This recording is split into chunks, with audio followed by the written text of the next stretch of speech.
Oi, tudo bem? Olha quem voltei. Para quem não me conhece, meu nome é Karina Silva. Eu sou integrante aqui do Núcleo 2 e esse é mais um episódio de Abocamentos, que são esses encontros para partilhar com artistas nesse momento que a gente está de isolamento social e reforçando a importância de que, se você puder, fique em casa. É bom sempre falar algumas coisas no começo. Eu sei que é repetitivo para quem sempre vê, mas é porque também sempre tem gente nova. Os vídeos sempre ficam salvos no IGTV, então os outros passados estão salvos. E o de hoje também vai ficar e tem no YouTube, tá bem? Hoje a gente vai conversar com o Ricardo, já vou chamar ele, já tá aqui, muito obrigada. A gente vai conversar com o Ricardo, que é graduado em Artes Cênicas na UFO.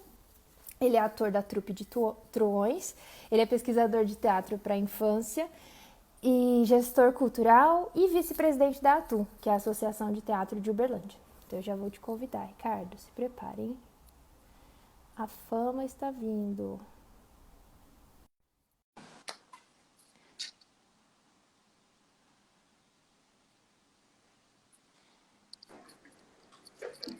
Oiê, Oi, tudo bem? tudo bem? Tá mais calmo? Bem, tudo jóia. Tranquilo? Eu tô um pouco tenso.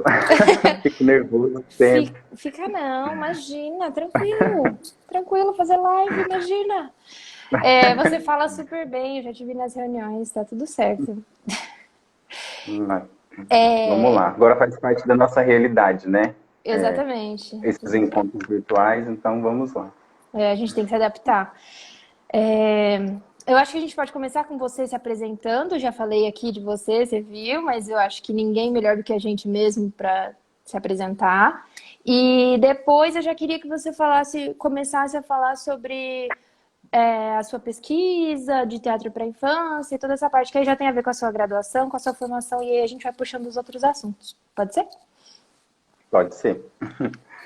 Meu nome é Ricardo, sou graduado em teatro pela Universidade Federal de Uberlândia, tenho mestrado em artes, sou integrante do grupo de teatro Trupe de Truões, que trabalha aqui na cidade há 18 anos, tem sede aqui. Estou vice-presidente da Associação de Teatro de Uberlândia, investigo teatro para crianças e tenho também formado, tenho uma formação em gestão cultural, né, na minha prática na Trupe de Truões. Então tenho trabalhado aí, né, nessas áreas. A minha pesquisa no teatro para crianças está diretamente ligada à pesquisa da Desculpa. Trupe de Truões, né? E, e também as minhas experiências como professor de teatro da educação infantil. Eu sou especialista em educação infantil, comecei a trabalhar com crianças de 2 a 6 anos e me apaixonei por isso. E a partir das experiências da trupe, dos processos criativos da trupe, assim que eu comecei a dar aula de teatro para crianças dessa idade, eu comecei a pensar, né, na perspectiva de um artista docente, como eu poderia levar para as aulas de teatro a experiência artística que eu tinha na trupe e como as aulas também influenciavam o meu pensamento sobre o que é e como seria produzir teatro para crianças e com crianças, né? E aí eu participei, a trupe é núcleo do CBTIG, que é o Centro Brasileiro de Teatro para Infância e Juventude, está ligado à Associação Internacional de Teatro para Infância e Juventude, que é a ACITEG, e a ACITEG promoveu durante muito tempo, a promove ainda hoje, uma oficina de temas tabu no teatro para crianças, que uma oficina de intercâmbio, de imersão, que são selecionados artistas de várias regiões do mundo, na perspectiva, inclusive, de ter vários olhares a partir de várias realidades, né?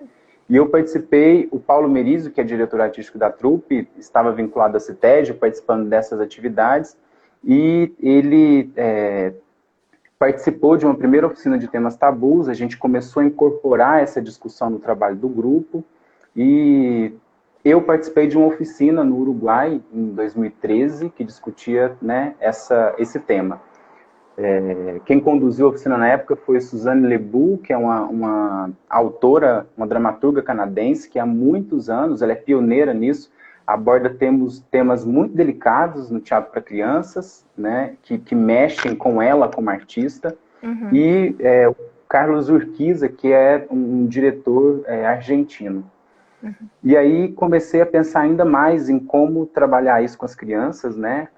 Quem trabalha com crianças sabe, né? E quem convive com crianças, da sinceridade delas, de como elas expõem, né? As suas necessidades, as suas opiniões, a sua visão de mundo, e que é sempre maravilhoso compartilhar isso com elas. E eu ficava muito, como professor, eu ficava muito inquieto quando surgia, né, nas aulas, questões como uma criança revelar que ela vivia num abrigo, que ela não vivia mais com os pais, e essa criança vivia num abrigo porque ou ela tinha sofrido abuso sexual, ou ela tinha sido abandonada pelos seus pais, assim, né, esquecida em bares, em lugares da cidade, né, por uma displicência do adulto com relação aos cuidados da criança. E aí comecei a me perguntar, né, como abordar esse assunto, né, a partir dessas experiências da trupe, dessa oficina. E aí levei isso para dentro da escola e que resultou nessa pesquisa. Os temas tabus estão ligados exatamente nisso, né? Como falar de um tema delicado com a criança, mas necessário, porque isso faz parte da vida dela. Isso está diretamente ligado ao entendimento do que é infância, né? Que criança é essa, né? Parte do princípio de que a criança está no mundo, que independente da experiência que ela tem capacidade e habilidade de compreender a sua maneira, o que acontece ao redor dela. Ela, por mais que a gente queira esconder qualquer coisa, ela vai criando no imaginário dela, ela vai criando conceitos, ela vai se relacionando com o mundo, com as outras pessoas. Então, de entendimento de que a criança é um ser complexo e capaz de se relacionar com o mundo a partir do seu ponto de vista, né? E que então a gente não pode ignorar e menosprezar a inteligência dessa criança e a capacidade dela de elaborar temas complexos. E também, claro, né, entendendo que há a responsabilidade do artista de pensar em como apresentar esses temas, exatamente respeitando a criança, né, com a experiência e com o olhar que ela tem para o mundo. Então, de pensar com delicadeza como abordar esses temas, né, sem sufocar a criança ou sem jogar na cara da criança um tema muito difícil e deixar que ela elabore sozinho, né? Então, Maria Inês Falcone, que é uma dramaturga argentina, ela diz que para ela é sempre importante o humor também para tratar desses temas, né? Da simbologia do teatro, né? Dos recursos que a gente tem cênicos para abordar qualquer tema. A Suzanne Le Boux, que é essa dramaturga canadense, fala da importância de deixar um fio de esperança ao se tratar desses assuntos com as crianças. E o tema tabu também está ligado na forma de como a gente pensa a cena para a criança, né? Existe aí, né, nos últimos anos, sempre existiu, né, há algumas décadas, iniciamos a produção no Brasil para crianças, e, claro, temos hoje uma série de produções, né, muitas delas isso, que reproduzem audiovisual ou que pensam a cena para a criança de forma muito simplista, como se a gente precisasse entregar para a criança uma cena muito pronta, muito acabada, né, assim, sem proporcionar à criança, né, o desenvolvimento da habilidade de apreciação, de fruição, de conexão com o ser sensível que ela é, né? Então, como essa cena pode provocar a criança a ler os códigos e os símbolos colocados na cena, como que isso pode reverberar na criança, causando nela, inclusive, várias sensações que são inerentes ao trabalho do teatro para adultos, né? No teatro para adultos, a gente nunca se questiona, assim, isso aqui é só dança ou é só teatro? Quais linguagens estão envolvidas? Esse tema eu não posso tratar com adultos? E é esse o convite, né? Quando a gente fala de temas tabu no teatro para crianças, é de respeitar a criança, né? De proporcionar para ela essa experiência estética que é a nossa função, né? E de deixar também que essa experiência perpasse ela e que ela elabore essa experiência a partir da experiência de vida dela e da forma como ela se relaciona com o mundo. os temas tabus não estão ligados, né, o que algumas pessoas confundem, não está ligado a uma lição de moral. A intenção de falar sobre um tema tabu com a criança não é numa perspectiva educativa de que ela tenha que aprender alguma coisa, né? Não é apresentar para ela um espetáculo que traga uma lição de moral, um aprendizado no sentido educativo e pedagógico, né? A gente não está falando de um teatro que vá tratar sobre cuidados com os dentes ou algo assim, mas pelo contrário, de pensar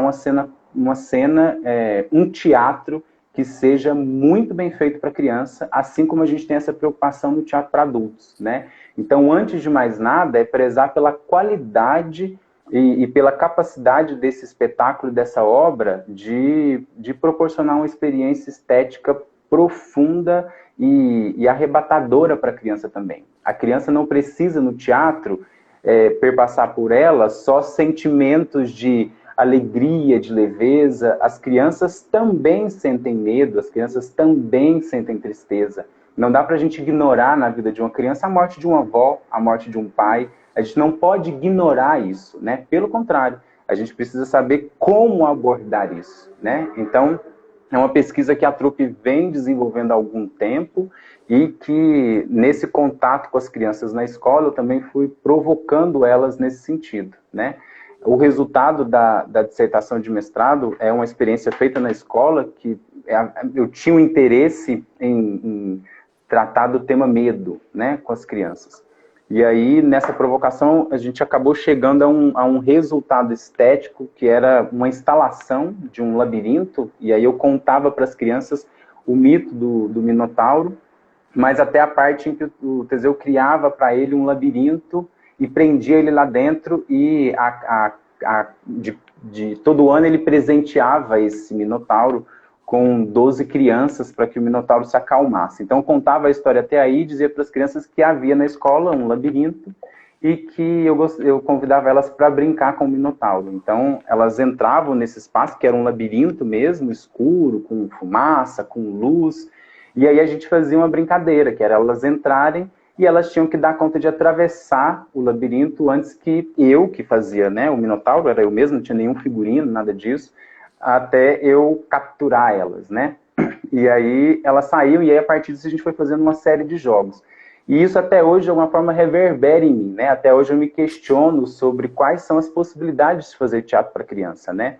A gente pode sim pensar em performance para criança, a gente pode pensar em instalações para criança, a gente pode pensar em intervenção urbana para criança, a gente pode pensar em todas as características do teatro contemporâneo, na cena para crianças, nessa perspectiva de respeitá-la e motivá-la a sentir e passar com intensidade por uma experiência estética. Então, a pesquisa permeia por isso, né? E na trupe, essa investigação nos espetáculos, né? Na cena, perpassa por temas, e é muito curioso como as pessoas respondem a nós sobre essa provocação, né? Às vezes, de pensar... nossa, que difícil vocês fazerem uma cena de morte para criança, ou, né, Alibaba e os 40 Ladrões tinha muito disso, né, a estética do espetáculo convida o público a ir criando as imagens também, à medida que a gente vai contando a história e usando os símbolos. Então, tem a presença da morte, né, tem claramente a discussão sobre ganância e corrupção. Os atores fazem... a gente faz vários personagens, a gente vai trocando os personagens. Então a gente foi recebendo retornos que para nós não cabem, né? Assim, porque a gente acredita nesse trabalho feito para criança. Então, quando nos perguntam, nossa, mas será que a criança não confunde quando tem duas atrizes no final do espetáculo que se casam? Eu sei, tudo bem, mesmo uma interpretando um menino e a outra uma menina, mas são duas mulheres que quase se beijam. E qual é o problema, né? Hoje temos muitos formatos de família, né, de relacionamentos, e as crianças, elas estão no mundo e elas percebem isso e elas entendem isso, né? Elas estão muito mais abertas a isso do que nós adultos. Então, a pesquisa, né, e o trabalho da trupe, e consequentemente o meu, está ligado a esse entendimento de infância, de não querer guardar a criança dentro de uma cúpula de vidro para proteger ela do mundo, mas pelo contrário, como ajudar a criança, por meio de um trabalho artístico, a se relacionar com as coisas que estão postas no mundo. A gente não vai conseguir proteger ninguém de tudo que está posto, né, na realidade do mundo, E nem né, é do bom, nosso né, fazer país. isso, assim. E nem é bom, exatamente. Então é nessa perspectiva, né, a pesquisa de temas tabus no teatro para crianças. É, Tem... eu ia comentar, Pode desculpa, eu falar. ia comentar uma coisa com você, que você falou, sobre a idade e a classificação etária. O Willo Krugli, que a gente estuda, todo mundo que faz teatro infantil conhece ele, nosso mestre de sempre, ele defende muito isso, né? Em todas as entrevistas que você vê com ele, ou de pessoas que entrevistaram ele, elas falam isso, que ele defende que não haja classificação etária para os espetáculos, os que eles fazem lá. Porque ele fala que se o espetáculo tem uma poética sensível, se ele foi pensado de maneira poética mesmo, assim, e nada agressivo, ele pode ser para adulto, ele pode ser para uma criança, ele pode ser para quem quiser assistir. Ele não precisa ter uma classificação etária. E eu ia te O Will perguntar... apresenta, né, Pode falar. inclusive, Karina, o Will inclusive fala, né, sobre, ele usa o termo teatro, teatro para, como é? Teatro para todos? Teatro, teatro para todos, né, que é essa perspectiva, a trupe também discute muito sobre isso, né, uma criança nunca vai ao teatro sozinha, né, Exato. então, como esse espetáculo pode ser para toda a família? A criança, ela vai ao teatro acompanhada de um adulto, de um irmão mais velho, né, da professora, do pai. Então, como que essa obra, nesse sentido, pode ser interessante para esse adulto também que acompanha a criança, né? Para que ele queira voltar e levar novamente essa criança ao teatro. Exato. Que o William diz, né, é teatro para todas as idades. Eu consegui entrevistar ele, ainda que meio difícil, assim. Foi mais um bate-papo, não foi uma entrevista formal, porque ele já estava perto da data do falecimento, então ele já não estava tão bem de saúde para... Eu achei desagradável fazer uma entrevista com ele, assim. Mas aí eu quis ir lá conhecer ele antes de eu começar a minha pesquisa, né, que eu faço um PIBIC pesquisando ele com o Mário Priagibe. E aí eu fiz umas perguntas pra ele, eu achei super engraçado, ele dizendo, não, imagina, mas tem gente que me pesquisa, vai me pesquisar pra quê? O que que eu tenho que pesquisar? E aí eu falei, nossa, né, muito louco o distanciamento dele e da imagem dele. E ele falou coisas incríveis, maravilhosas, como sempre, porque ele era assim. E ele falou uma coisa que me marcou muito, e ouvindo você, fiquei pensando nisso. Ele fala que... eu vou explicar por que eu pensei nisso. Ele fala que o tempo que a criança é pequena, e o tempo, a paciência dela, né, o tempo da criança é pequeno igual ela. Então que a gente não pode também querer fazer um espetáculo para criança, igual a gente faz para um adulto, que ela não vai ter esse envolvimento. A gente tem que pensar no tempo dela, que o tempo é pequeno que nem ela, assim, é proporcional a ela.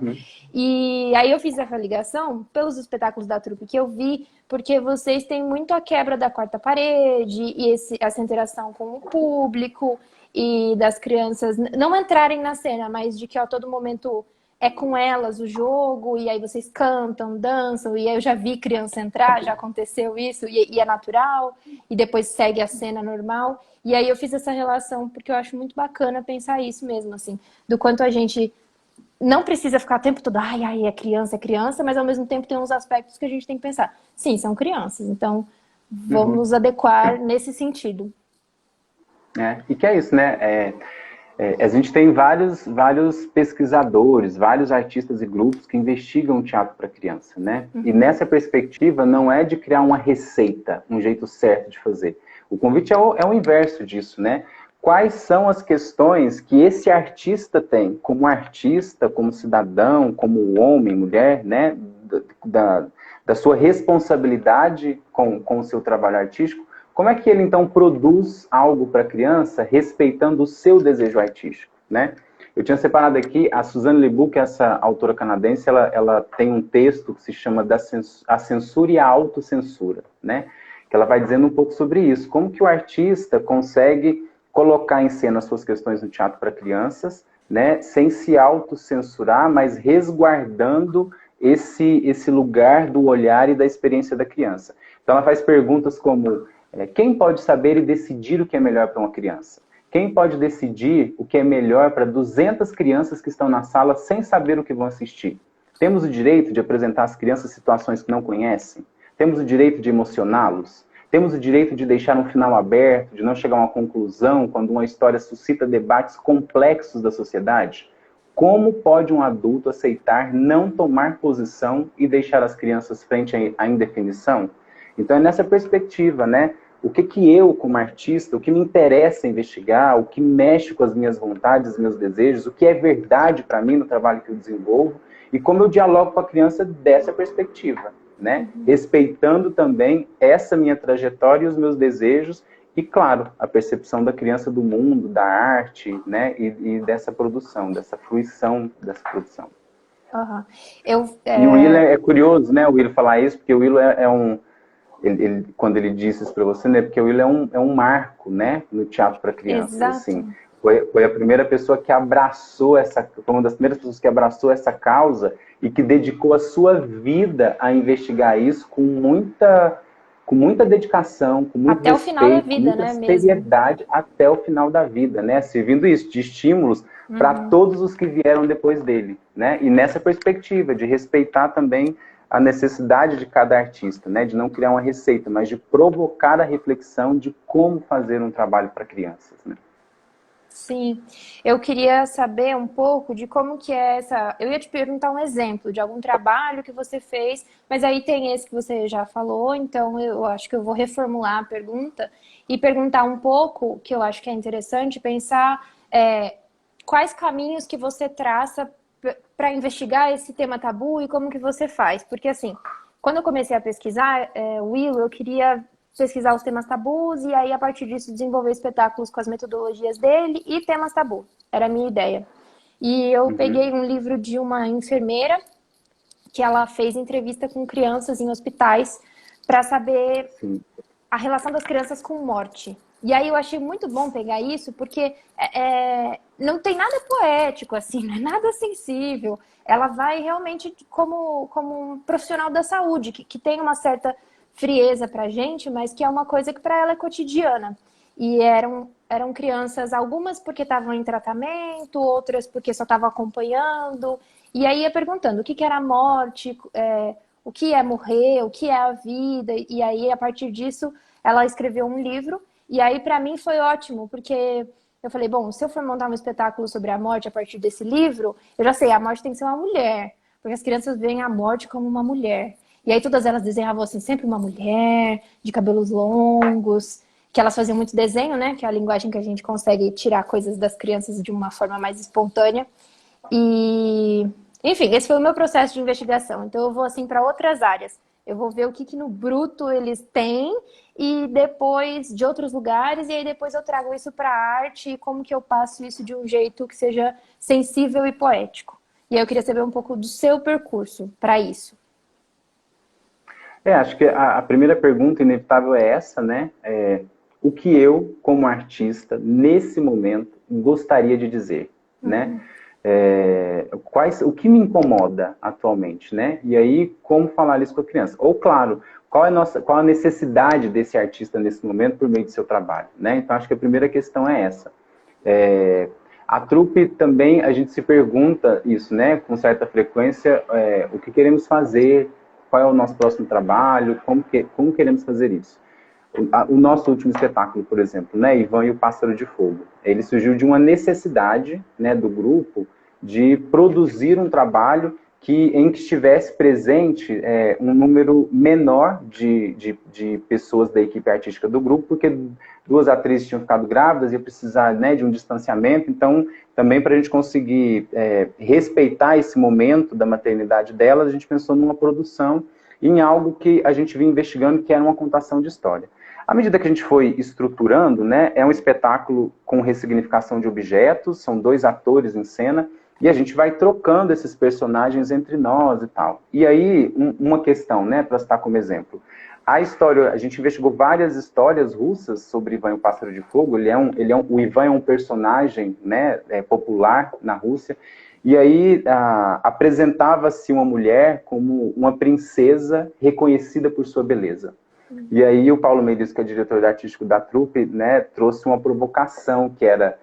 Hoje, em 2019, né, quando a gente estreou esse espetáculo, A gente vai apresentar uma mulher, uma princesa reconhecida por sua beleza, diante de todas as discussões que a gente está tendo hoje no mundo? É isso, né? Como que a gente apresenta, então, essa mulher, essa protagonista, né? E aí fomos fazendo uma série de ajustes até chegar nessa perspectiva de apresentar uma cientista reconhecida por sua sabedoria, né? E, claro, em diálogo com as atrizes da trupe, né? Para nós foi importante, na equipe tinham muitos homens envolvidos e em algum momento as mulheres do grupo começaram a apreciar, inclusive nos questionar, né? Sobre isso, assim. É ótimo a gente trazer isso, mas também da importância de ouvir o ponto de vista das mulheres sobre isso e ir ajustando isso, né? Para que a gente também não se coloque num lugar de homens que queiram dizer às mulheres o que deve ser feito, mas pelo contrário, como ouvi-las e respeitar o ponto de vista e incorporar isso, né? Um outro exemplo, no espetáculo Alibaba e os 40 Ladrões, tem uma cena que a gente gosta muito, é uma cena esteticamente potente, assim, ela é provocativa, que é quando o irmão do Alibaba, o Cassim, descobre onde está a caverna do tesouro e ele vai até lá. Mas os ladrões encontram ele e esquartejam o corpo do Cassim, né? E essa cena está posta, né? Então a gente pensa mais em como apresentar isso para as crianças e não abandonar a possibilidade de discutir sobre isso, né? A gente tem aí diariamente, as crianças têm acesso a uma série de informações sobre violência, né, no mundo em que a gente vive. Então, como é mais importante pensar em como falar isso com a criança do que se poupar do exercício de como fazer isso para as crianças, né? E é isso não é, né, não é uma... essa pesquisa, né, não é uma exclusividade da trupe, né? O Willo já trazia temas delicados, com muita poesia para as crianças, e existem muitos outros grupos e pesquisadores no Brasil que vêm pensando sobre isso, né? O percurso da trupe é um pouco esse, assim, o que queremos fazer, como queremos fazer, o que queremos investigar nesse momento, e aí apresentando em diálogo com outros artistas e também descobrindo a resposta das crianças, né? Um outro espetáculo que serve como exemplo, a gente estava montando a trilogia das Mil e Uma Noites, que eram 3 espetáculos, Simba, Alibaba e Aladim. E aí Aladim, o Paulo trouxe uma provocação, porque as pessoas estavam começando a questionar para a gente, mas podia fazer uma coisa bonitinha para criança, né, colorida para criança. E aí a gente resolveu radicalizar. Então, uma primeira escolha foi, o espetáculo será todo branco, não vai haver cores. As cores vão aparecer em momentos de magia, de paixão, né? E era muito curioso, porque é isso, né, eu ouvi de mais de uma coordenadora de escola, né, das escolas que assistiram, uma delas dizia, mas gente, não se pode fazer teatro para criança sem cor. E aí a gente perguntava, mas as crianças te falaram isso? Não, elas se divertiram, mas eu acho que tem que ter cor. E é essa perspectiva, né? Ouvir a criança e tentar perceber o olhar dela sobre isso, né? E não o inverso. E a mesma coisa com relação a Alibaba, né? Quando alguém questiona, mas é isso?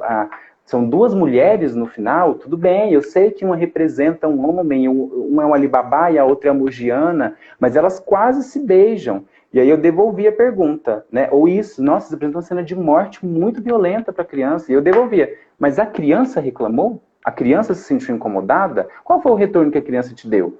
Não, ela gostou, ela ficou falando que adorou ver vocês brincando com os cabos de vassoura, que vocês fizeram um cavalo. Né? Então isso é uma perspectiva sua sobre o que deve ser feito no teatro para crianças. Não o desejo da criança ou de tentar perceber como ela recebeu essa obra de arte.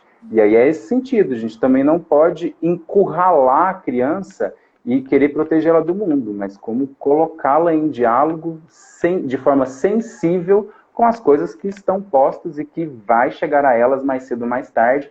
E ninguém, o mundo não vai parar para proteger a infância, né, o período da infância e poupar a criança disso. Não, ela vai precisar descobrir ferramentas para lidar com isso, porque todo tempo a gente vai se frustrar, todo tempo a gente vai crescer perdendo pessoas e sofrendo com a ausência delas. Todo tempo a gente pode receber notícias de alguém muito próximo que foi violentado, agredido. Então, como abordar isso? É mais o como fazer do que impedir a criança de ter essa oportunidade. Sim. Uma vez eu entrevistei o Getúlio Góes, e conhece bem, né? E aí ele Sim. falou, eu fiz essa mesma pergunta dos temas tabus, porque era ainda no começo da graduação, numa atividade de Pro-Inter e da UFO. E aí eu falei pra ele sobre os temas tabus, e ele falou assim, mas tem tema tabu? Esse nome me irrita um pouco, porque assim, tem mesmo. Ele não falou com essas palavras, né? Mas ele falou, não sei se existe, ou se é uma coisa que a gente construiu e colocou que tem, e aí tem. Porque a gente diz que tem. E não tem, entendeu? A gente vai fortalecendo as crianças nesse sentido de que você falou no começo, de dar autonomia para elas sobre as emoções que elas sentem. Né? Muitas vezes quando crianças choram, às vezes elas estão sentindo coisas que elas nem estão sabendo o que é, e lidar, e a gente poda isso também, então a gente vai sempre podar essas crianças. Aí elas vão crescer e vão se tornar o quê? Essa perspectiva do Getúlio também é muito importante, né? Não existe um tema tabu que seja válido para a humanidade, para todas as pessoas que vivem no planeta Terra. Um tema tabu, ele é tabu de acordo com a comunidade em que ele está, de acordo com a sociedade que estabelece o tabu. E muitas vezes esse tabu, ele não é declarado, ele não é expresso. Inclusive, existe esse lugar do silenciamento, né? Todos nós sabemos que isso é tabu, que é delicado, a gente não vai tratar desse assunto. Então é isso. Algo que pode ser tabu para nós dois, pode não ser tabu para o Getúlio, e vice-versa, né? Então, por isso que eu digo dessa perspectiva do artista, né? O que me interessa falar com as crianças? Qual que é a minha função no sentido poético de conversar com as crianças, né? Então é isso, o tabu realmente não existe um tema tabu padrão, né? Existem temas de acordo com o entendimento de cada um, ou daquela comunidade, daquela sociedade sobre o mundo, e aí a gente vai estabelecendo esses tabus, mesmo que não muito declarados, né? A gente vai percebendo muito cedo, tipo, quer dizer então que eu não posso falar muito dessa questão de que o meu tio namora aquele outro rapaz, porque é essa pessoa que não quer. Então, é para essa pessoa que é tabu, não para o meu tio e para o namorado dele, né? E aí a criança também vai entendendo isso, é inevitável, ela vai entendendo isso.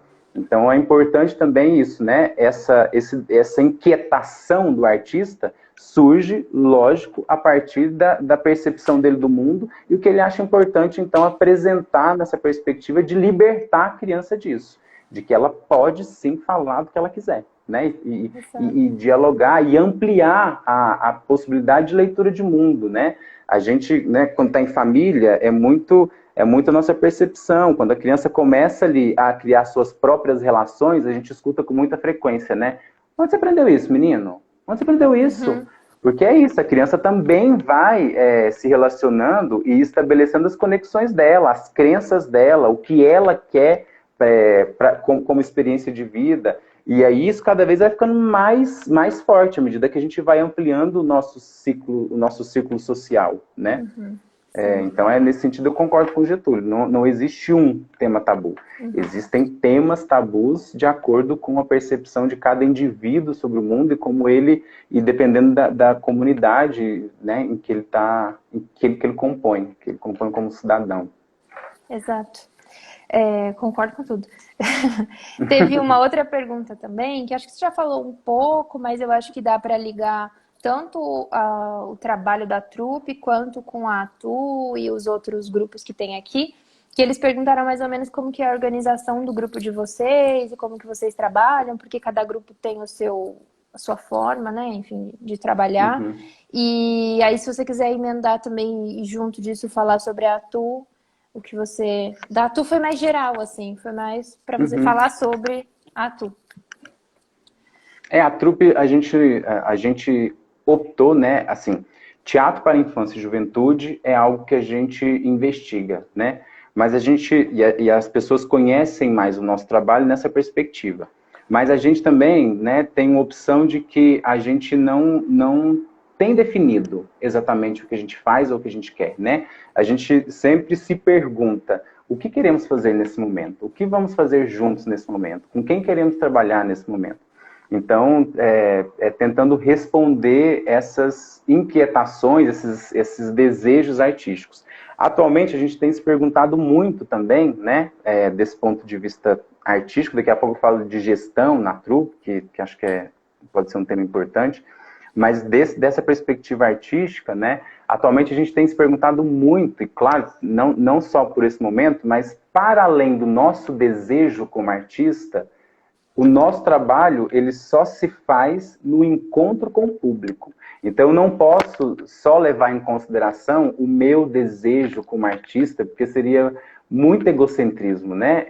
Mas pensar isso, assim, o que o público quer me encontrar como, né? Para a gente conseguir chegar no encontro, na interseção, o que nos une, eu como artista, e o que eu acho necessário, e a forma como eu quero dizer nesse momento, e o que o público também está interessado e quer falar, né? E quer falar sobre o que esse público quer ouvir, o que ele quer sentir, o que está acontecendo nesse momento. Então, a trupe tem pesquisado isso, tem falado sobre isso.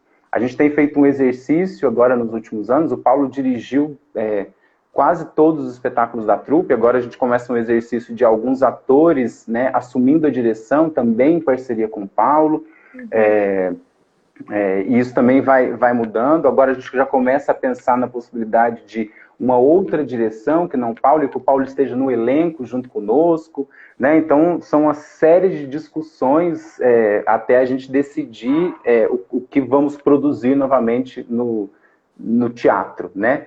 E disso, de tentar também não criar uma amarra para nós, de que nós fazemos teatro assim. Não, a gente faz teatro e a gente faz de acordo também com a nossa vontade, com a nossa gana, né, de teatro naquele momento.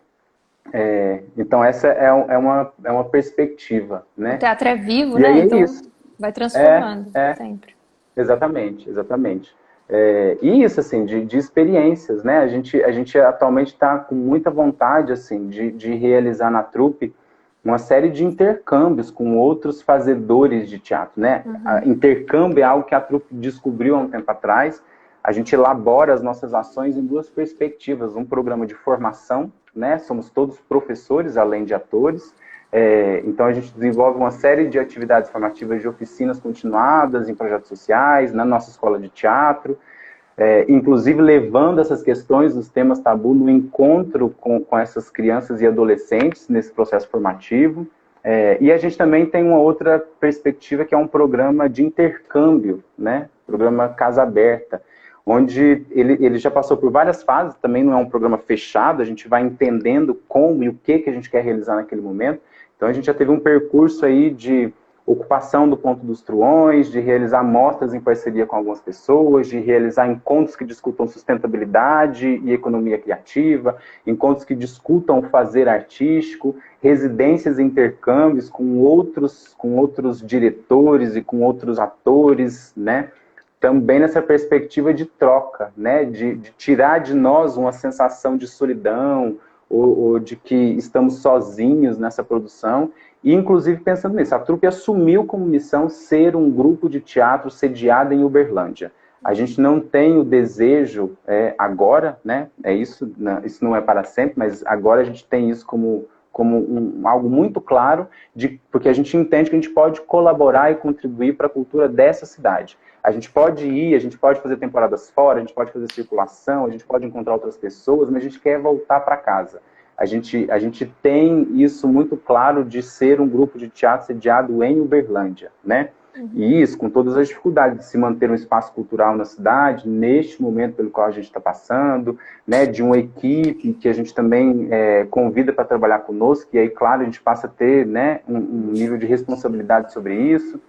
E nessa perspectiva, para dar conta de assumir essa missão, a trupe também, durante muito tempo, foi se especializando em gestão cultural, organizando administrativamente o grupo, para a gente dar conta disso, porque a gente sabia, né, da árdua missão que a gente estava assumindo para nós mesmos, e a gente quer dar conta dessa missão. Então a gente fez aí uma série de capacitações ligadas à gestão cultural, né? Desde planejamento estratégico, elaborar organograma e divisão de funções no grupo, fluxograma, quem começa tal trabalho, quem termina, organizar a parte administrativa de prestação de contas de projetos, E nessa perspectiva do intercâmbio, né, tem algo que a trupe assumiu para si, que é um ditado daqui, né, de não esconder o... Não nos interessa sermos o único grupo a viver profissionalmente de teatro na cidade de Uberlândia. Então, sempre quando alguém nos procura, fala, vocês podem conversar com a gente sobre isso?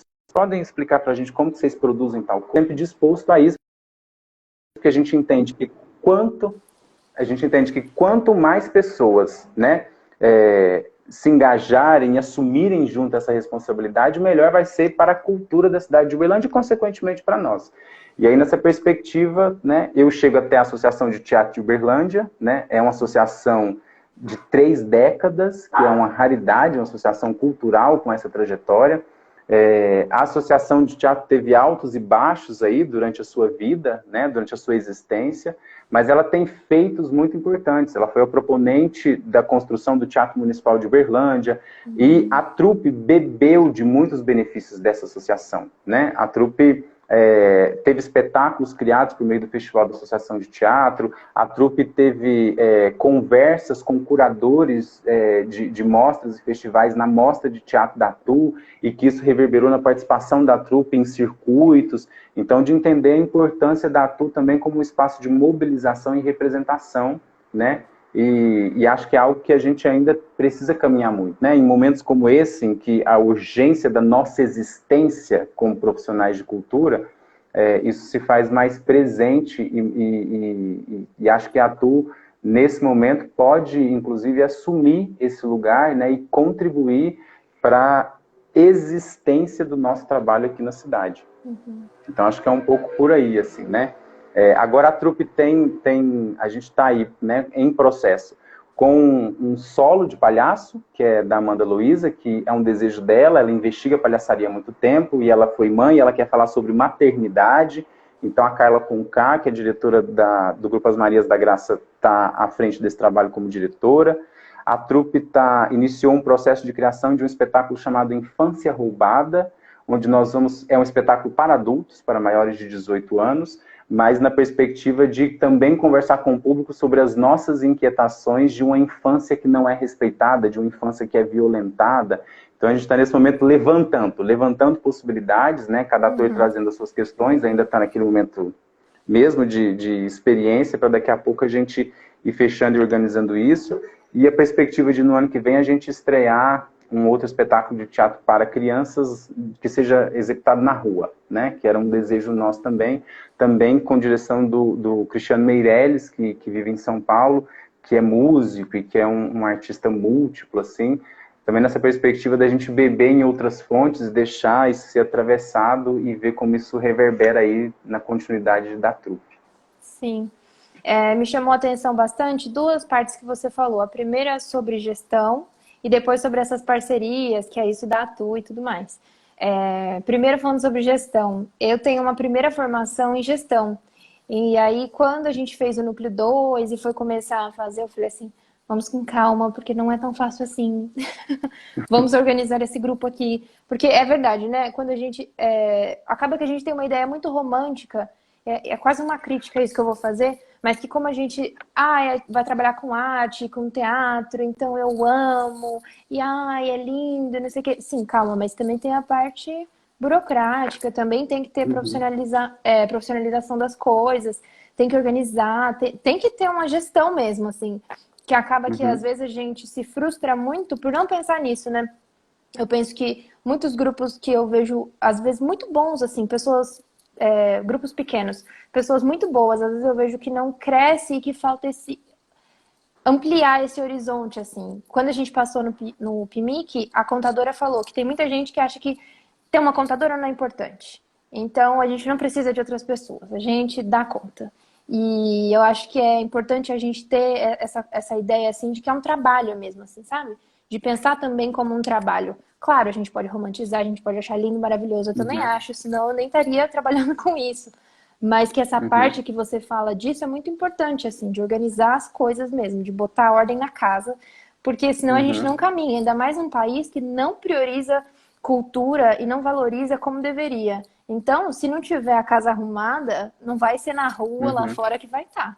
E E aí acabou, engole a gente, né? Então tem que ter um além Acho que disso. tem aí duas coisas, né, importantes, assim, que é a trupe, a gente foi entendendo, especializando em gestão para realizar o nosso trabalho artístico. E é algo que a gente tenta ficar atento sempre, porque nós somos artistas gestores e não gestores artistas, né? Porque senão a gente é engolido também por uma demanda que tem a ver, inclusive, com o entendimento do poder público sobre o nosso trabalho, né?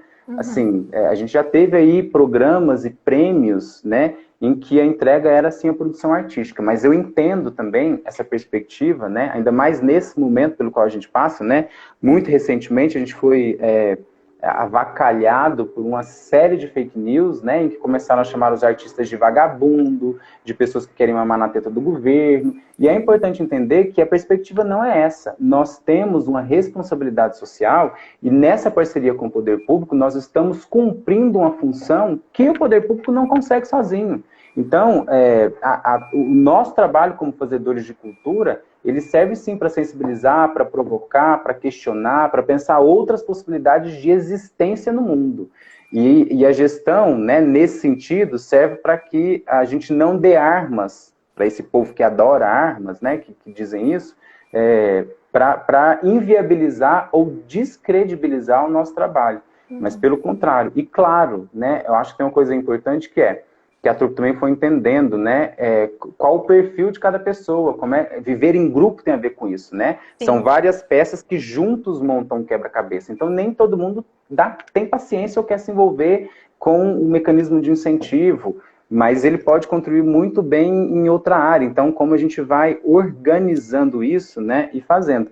E num momento como esse, né, assim, onde a gente vê, né, nesse momento de pandemia, muitos países organizados, entendendo a importância da manifestação cultural, dos seus artistas, né, resguardando a existência desses artistas como um patrimônio também, né, da sociedade, entendendo que a cultura pode sim, e isso já é comprovado, tem muitos estudos que falam sobre isso, de como a cultura movimenta a economia de um país, né, como ela pode ser estratégica para o crescimento econômico. Então, acho importante também a gente ter clareza sobre isso, inclusive para exigir, né? Estamos agora, nesse momento, exigindo um edital emergencial para a cultura no momento de pandemia. Nós somos os primeiros a parar, seremos os últimos a voltar. Quando a gente voltar, talvez a gente vai ter que voltar em outras condições. Então é isso, o poder público tem que entender a responsabilidade dele e encarar os artistas como parceiros e não como inimigos. E não é nossa função ficar só elogiando. Sim, o nosso lugar é de tensionamento, sim. O nosso lugar é de tensionamento, sim. De provocar, né, para que as coisas possam cada vez ser mais discutidas, amadurecidas, nessa perspectiva, inclusive, de respeitar a diversidade que somos, né? A trupe é ponto de cultura, e é isso, quando a gente junta os pontos de cultura do estado de Minas Gerais, você ouve alguém do norte de Minas falando da realidade dele, que é totalmente diferente da nossa aqui em Uberlândia, é importante ouvir isso e dar conta da diversidade desse país. E aí, a gente também, né? A gente também não pode ter um posicionamento inocente. Se a gente não... A gestão, né? A gestão cultural tem a ver com isso, com posicionamento político. Se a gente não se coloca, há nesse momento um movimento enorme nesse país para que saia esse edital emergencial. E aí a gente precisa entender que a gente tem sim uma função política, faz parte da nossa existência como artista, porque se a gente não se coloca nesse lugar, eles vão continuar decidindo por nós e fazendo o que eles bem entenderem. E é importante sim o nosso olhar para discutir e estruturar políticas públicas para a cultura, né? E aí acho que a gestão tem a ver com isso também, né? Com o envolvimento do artista nessa perspectiva de entender que ele é um cidadão e que, inevitavelmente, o nosso trabalho é político. O nosso trabalho é político, né? A gente vê isso, assim, no momento como esse, né? Pós-golpe, com a tomada do poder pelas milícias, a gente vai tendo consciência disso, isso vai inquietando a gente, e cada vez mais a gente precisa se posicionar como um ser político capaz de questionar, de incomodar, de indagar, de tensionar, na perspectiva da gente ampliar e, sim, conseguir ter um mundo que seja mais justo. E acho que a gente pode provocar e contribuir nesse sentido. E acho que a gestão também perpassa por aí, né? Claro, claro, é. quando a gente tem esses debates e tudo, e fala sobre desmonte da cultura e da educação, né? Sucatear a educação e tudo mais, e aí as pessoas falam, ai, mas isso é uma coisa muito burra, isso é um não sei o que. Eu falo, gente, não, isso é muito inteligente, sabe? Porque é a cultura, a arte em si, e principalmente, mas a cultura e a educação que dão senso crítico, que vão desenvolver pensamento para esse ser humano, que vai questionar, que vai falar, opa, isso aqui tá errado, isso aqui devia ser assim, isso aqui não sei o que, não sei o que. E para um governo como o nosso não interessa. E se não interessa, a Exato. gente desmonta e acabou. A Uhum, gente tem sim que lutar por isso, tem sim que ser chato e falar disso. Eu sou sempre a militante uhum, chata, mas eu vou continuar sendo, e tá ótimo, acho que a gente tem que ser. E enquanto a gente não tem uma representatividade, representatividade não, enquanto a gente não tem alguém que representa a gente com qualidade num cargo como Secretaria de Cultura, Secretária de Cultura que saiu louca, que saiu agora, né? Nem sei se eu posso chamar de louco, acho que ofendeu os loucos, mas a gente tem que questionar essas coisas, sabe? A gente tem que prestar atenção em tudo isso, porque tudo isso afeta a gente. E aí, é. não só criticar no macro, mas aí também vindo para nós, assim, e aí até uma crítica pessoal, assim, uma autocrítica, porque eu recentemente descobri a Atu e me filiei, e estou entrando nas reuniões e participando disso, até preocupada com o núcleo ter, como eu faço a gestão do núcleo, então, com que o núcleo tenha esse lugar, esteja ali presente. Mas que muitos artistas daqui de Uberlândia não têm, e não sabem que tem. E aí não tem um fortalecimento. E eu gostei muito de uma coisa que você falou na reunião essa semana, né? Sexta. Ixi, Uhum. esqueci. Essa Que mesmo. você falou Teve. sobre a gente considerar como a Atu uma coisa distante, né? Ai, a Atu, a Atu. Não, a gente tem que fazer a Atu. E que tem lugares aí que nem Uhum, tem uma associação e que não tem nada. E a gente tem tanto, como você disse, são 30 anos, né? 30 anos de história uhum, aí. E a gente tem que lutar por isso e, sabe, assim, valorizar. E não é, só criticar lá no macro, porque aí é fácil, é bom, uhum. mas também olhar pra dentro. Esses dias eu falei, porra, eu nunca fiz nada. Eu falei, nunca fui atrás da turma, me associei. Que coisa é essa, Karina? Que é isso? Aí quando teve a reunião, eu falei, não, vou participar, porque é importante, sabe? A gente tem que estar nesses lugares também. Porque é a partir daí que a gente começa. Assim.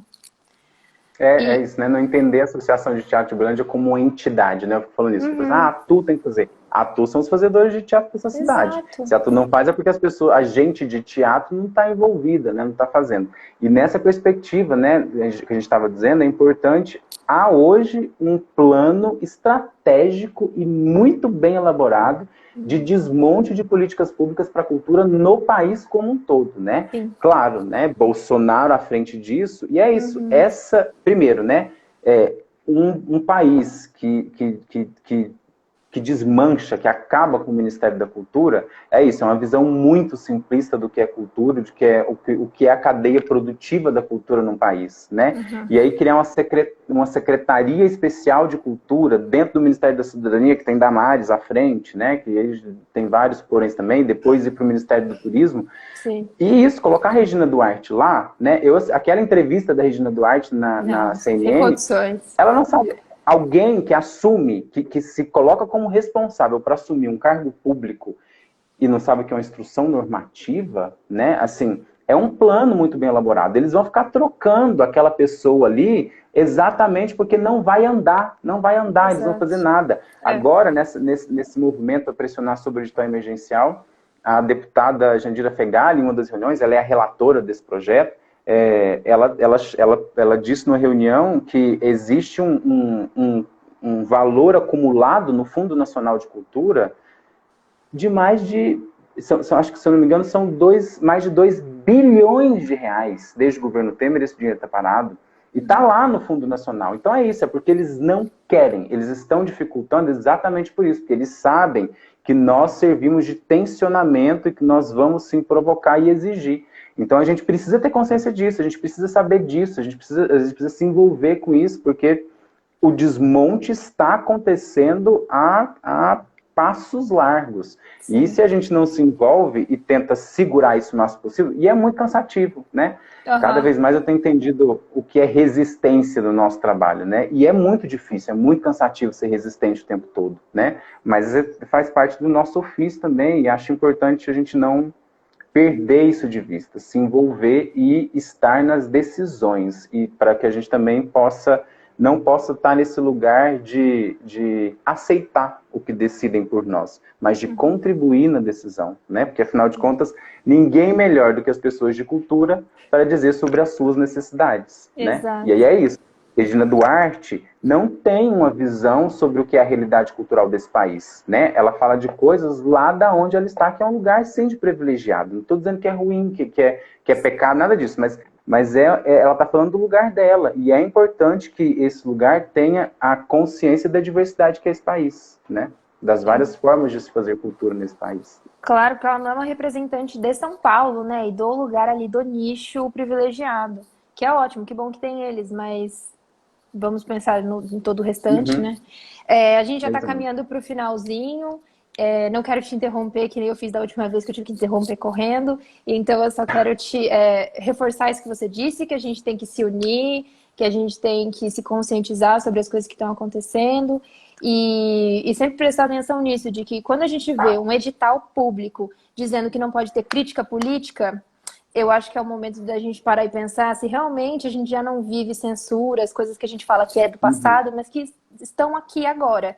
E a gente passa por cima disso tudo e segue fingindo que nada está acontecendo. Então, acho que esse momento de pausa nas nossas vidas foi muito importante para a gente pensar o que está acontecendo, né? Vamos arrumar as coisas.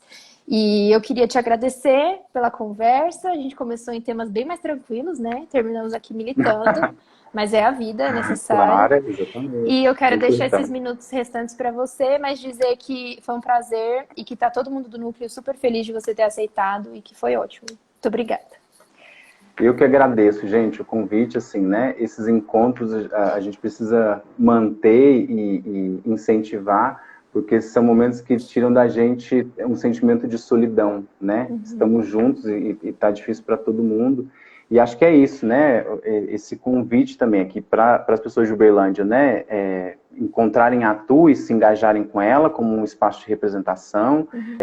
E também existe aí um outro movimento, que é o Cultura Luta, também nessa perspectiva de apoio aos artistas da cidade nesse momento, e de não perdermos de vista essa perspectiva de que nós podemos, sim, por meio do nosso trabalho, provocar e tensionar um lugar para que a gente amadureça e cresça e que a gente possa, né, colaborar, sim, para que as coisas sejam mais justas, né, e melhores para todo mundo. Acho que isso é muito importante. Acho que isso é muito importante a gente não perder isso de vista. Agradeço muito também esse convite e fica aí o convite para todo mundo ir acompanhando as próximas lives, né? Isso, e procurem a página da ATU no Instagram e do Cultura Luta. E a gente está sempre compartilhando aqui da Trupe de Truões, a gente está sempre divulgando aqui as coisas no Instagram do Núcleo. E esse vídeo vai ficar salvo no IGTV, então a gente pode rever ele depois e acompanhar. E no YouTube também. Ok. Tá bom? Gente, obrigada. Eu vou encerrar antes que encerrem a gente. Muito obrigada, Ricardo. Um beijo. Obrigado e até a você. outro momento. Até breve. Até.